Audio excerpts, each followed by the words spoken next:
தமிழக சட்டப்பேரவை நாளை கூடும் நிலையில் சபாநாயகர் தலைமையில் இன்று அலுவல் ஆய்வுக்குழு கூட்டம் நடைபெறவுள்ளது.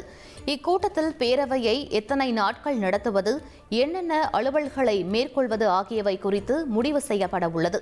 சட்டமன்றத்தில் 2025-26 ஆண்டின் கூடுதல் செலவினங்களுக்கான மானிய கோரிக்கையும் நிறைவேற்றப்பட உள்ளது.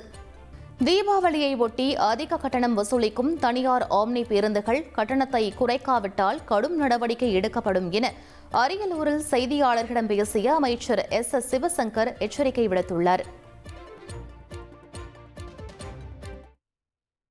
இதற்கிடையில் நேற்றைக்கு ஒரு 10க்கும் மேற்பட்ட நிறுவனங்கள் கூடுதல் கட்டணம் வசூலிப்பதாக தகவல் வந்திருக்கிறது. நான் ஆம்னி பேருந்து உரிமையாளர்கள் சங்கத்து நிர்வாகிகளோடு பேசியிருக்கிறேன். அவர்களும் அவர்களுக்கு அறிவுரை வழங்குவதாக சொல்லியிருக்கிறார்கள். கிட்டத்தட்ட 500க்கும் மேற்பட்ட போக்குவரத்து தனியார் நிறுவனங்கள் இருக்கின்ற நிலையில் ஒரு 10 பேர் இதுபோன்ற நடவடிக்கையில் இறங்கி இருக்கிறார்கள்.